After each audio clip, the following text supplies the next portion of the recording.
Hey everyone, Goji Fan Predator 2003 here with another review. Now without further ado, let's get right into it, shall we? Here is Namegon from Ultra Q. Now, let's get right into its history.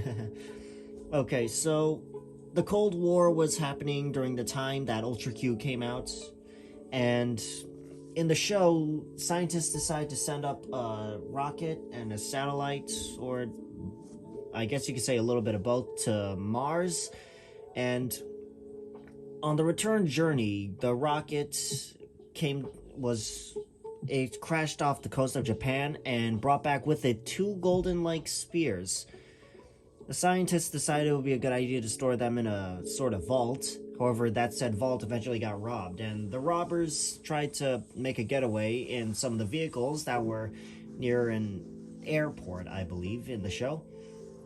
However, in the scuffle against a couple of people who were over there, one of the spears landed on the floor, and the robbers got away with the other.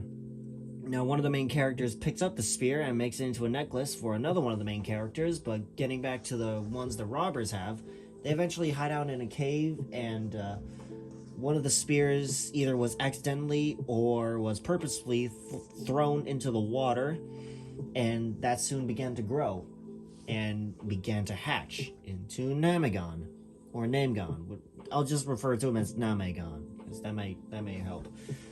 Anyways, Namegon proceeds to shoot the robbers with his eye beams, and they become perfectly still, like statues.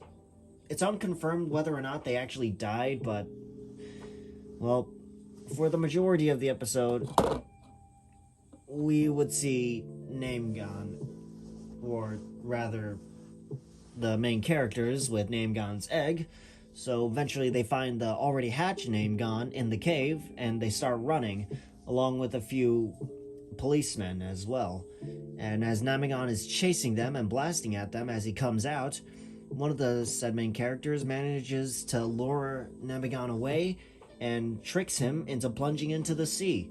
And Namegon began to dissolve, as apparently he is not a sea slug, he is a land slug. Because, yeah, land slugs do not take salt water very well, or salt in general. So that was it for the first Namegon. And for the second Namegon, it would appear that they just needed heat in order for the egg to grow.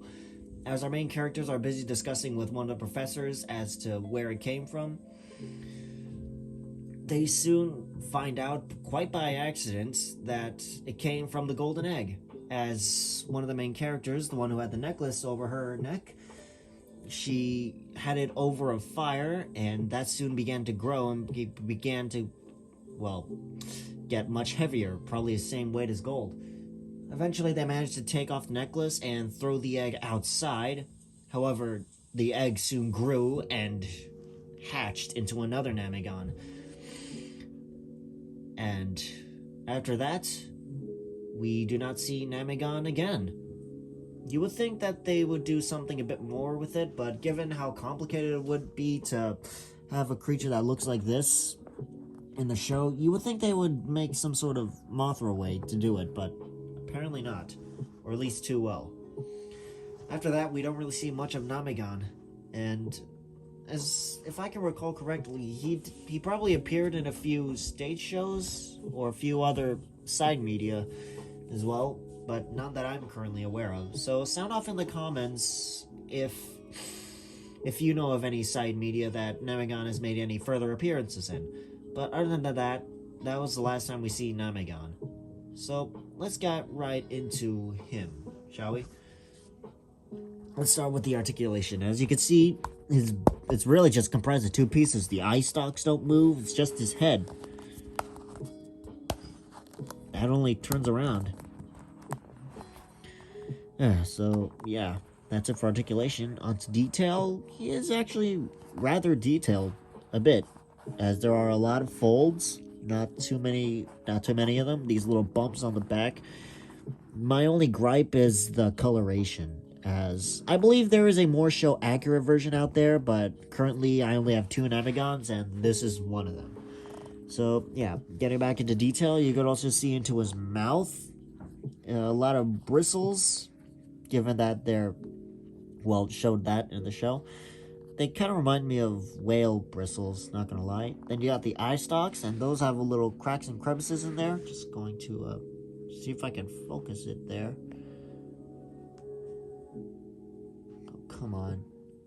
Okay, it's actually rather hard to see, but yeah, he's got little cracks and crevices in his eyes to, I want to say, be like the veins, because yeah, those may be the veins of the eyes.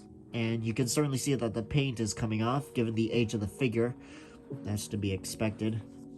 Along with a few other paint scuffs on him. But, yeah. My only gripe is the coloration. That's really my only gripe with this one. So, let's get right into comparisons. Let's compare him to Aribunta, as you can see here. If I recall correctly, Aribunta will probably be a bit bigger than Namegon, because Namegon did appear pretty small. Yeah, Namegon would be rather small compared to all the other monsters later on in the series. For King Saurus, definitely be taller, because, yeah, he only reached the height of a 2-story building in the episode. And here is Telestron. Here is Dino Tank. Yeah, I'm bringing out a lot of the older series, aren't I? A bit of a gathering. Bit of a nice gathering, won't you agree? A little Showa gathering. Now let's bring in a couple more Showa monsters, shall we? Both of which are chimeras. Here we have the first chimera, Tyrant, and another chimera, Grand King, the very first one. Yeah, these two would definitely tower and more than likely overpower and destroy Namegon given his short screen time and abilities. So, yeah, in a fight, Namegon would definitely lose. As for my thoughts on him, I feel like they could have done a bit more, like maybe give it a 3rd stalk to make it be like some sort of alien, or have only 1 eye stalk to make it feel alien, but they went with a giant slug that shot laser beams out of its eyes. A bit lazily and run-of-the-mill, but I'd say it does the job kind of well. And the creepiest factor about it would be his roars, the fact that his mouth moves very little, and the eyes constantly glowing and just staring as if he's staring into your soul. So, yeah. My only gripe is the coloration about this one. So, yeah. I'd say he's a pretty interesting monster, and I can certainly understand why they never brought him back, because it would be pretty hard to have a monster like Namegon be brought back to life in today's Suitmations, I believe. Especially for King Saurus. I mean, look at this. All 4s. Not many people are, well, like that. Same goes for Dino Tank. I mean, look at these guys. These are 3...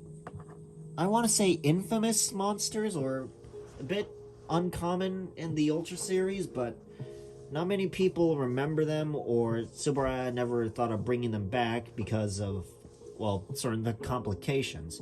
So, yeah. I'd say Namegon is a bit of a run-of-the-mill, but I'd say he gets the job done in his series. And if they ever bring Ultra Q back for a mainline series ever again, I'd certainly be interested in seeing what a new generation Namegon would look like. Hell, maybe he might even get a new form. So, yeah, I'd say that's it for this review. As for those who don't know what Ultra Q is, think of it as the Japanese version of the Twilight Zone, if you will. So, yeah, I'd say that's everything for today. So, be sure to like, comment, and subscribe, and do all those good things. And make sure that you don't do anything bad or disrespectful to people, because as of late, or rather not as of late, sorry. Self-rants here, I apologize for that. So, yeah, without further ado, I think it's time to wrap this up, and I'll see you guys next time. And hope the music was a good addition, as it certainly helps calm these guys down from rampaging. As for what I'm gonna do with all this, well, you'll just have to wait and see. Until next time, everyone, stay safe, and be sure to do all that good stuff. Otherwise, Namegon may just end up at your house and start shooting you with his eye beams. Who knows? Take care.